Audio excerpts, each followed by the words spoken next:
everyone, this is Chetan Singhal. Welcome to my channel Stat Shine, where knowledge shines to make you shine. In this video, we'll be learning about independent events. Right. So in my earlier videos, I have discussed about conditional probability and multiplication theorem. So please check out those videos before understanding the independent events. Right. So what does independent event means? So what is the meaning of independent in general?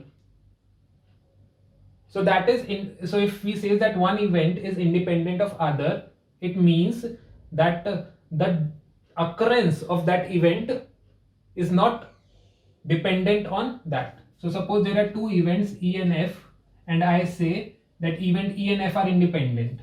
So that means कि event E का जो occurrence है that does not depend on event F. So those both are independent. So what does that mean mathematically in terms of probability? If I write, that means that probability of E given F equals to probability of E.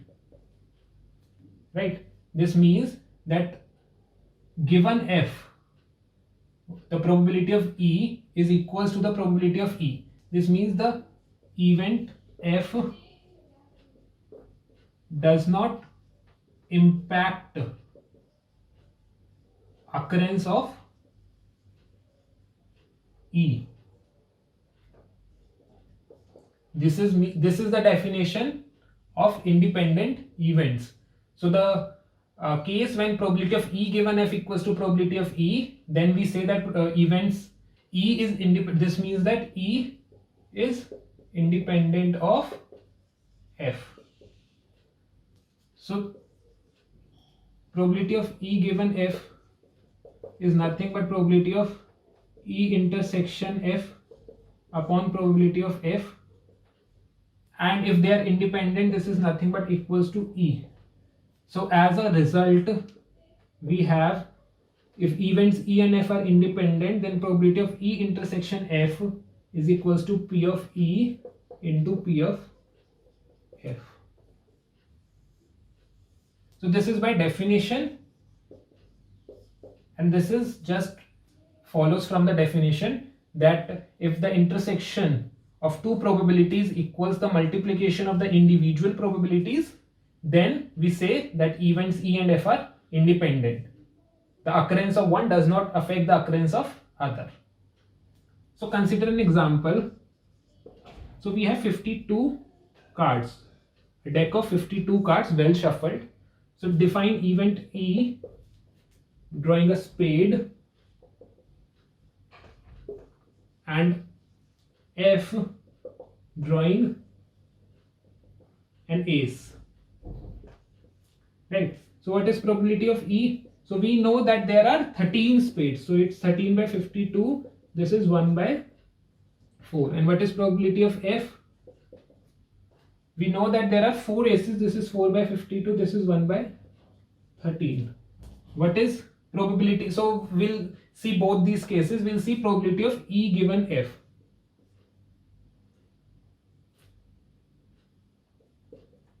So E given F. F means we are already given that F ace, we have drawn an ace. We are given that we have drawn an ace. So there are 4 aces. 1, 2, 3, 4 aces, and there will be an ace of spade also. So what is the probability of drawing an?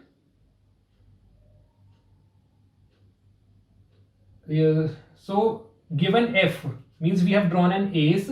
So what is this? Simply means probability of drawing a spade given we have drawn an ace. So there are 4 aces and there is only 1 ace of spade. So this is nothing but probability 1 by 4. And this is equals to probability of E. And similarly, probability of F given E is probability of F is draw an ace given spade has been drawn.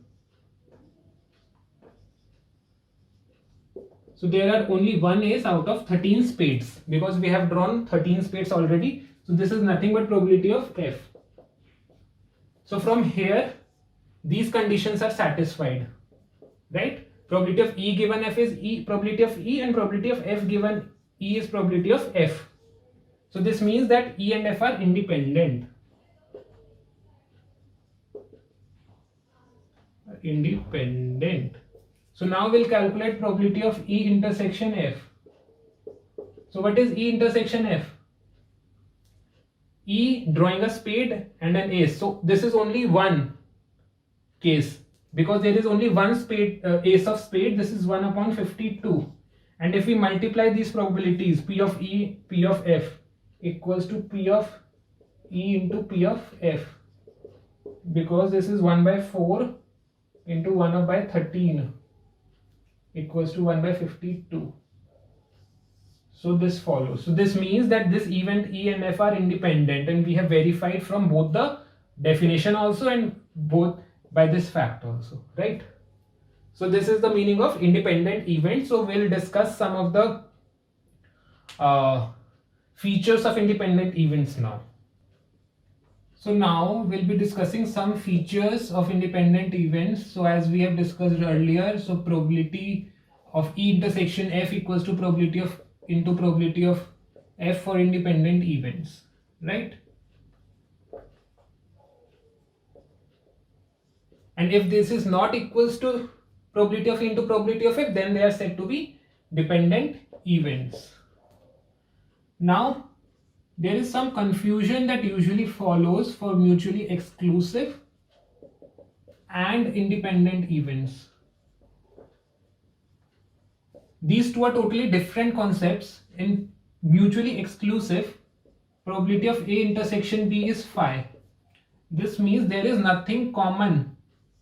This is A, this is B, and this is our sample space. So there is nothing common between A and B. And in independent, probability of A intersection B is nothing but probability of A into probability of B, right? So if any events are mutually exclusive, then they cannot be independent events, because we know that probability of A intersection B would be A intersection B would be 0. A intersection B is 0. And here, if two events are independent, then they can't be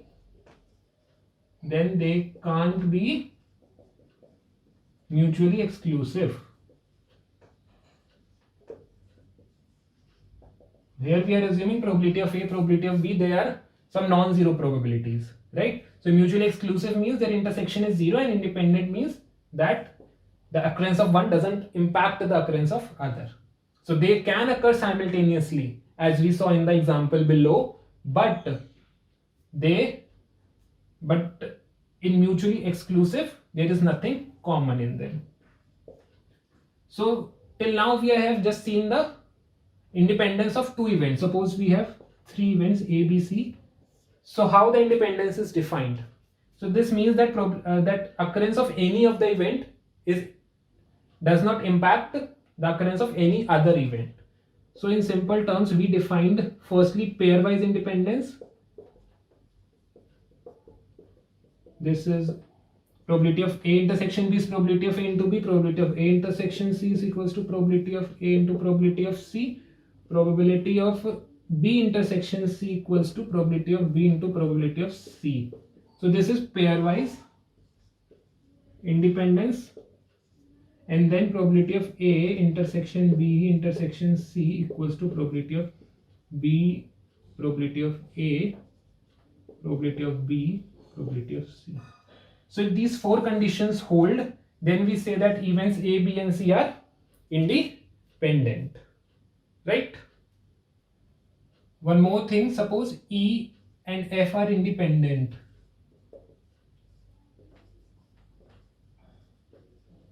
Then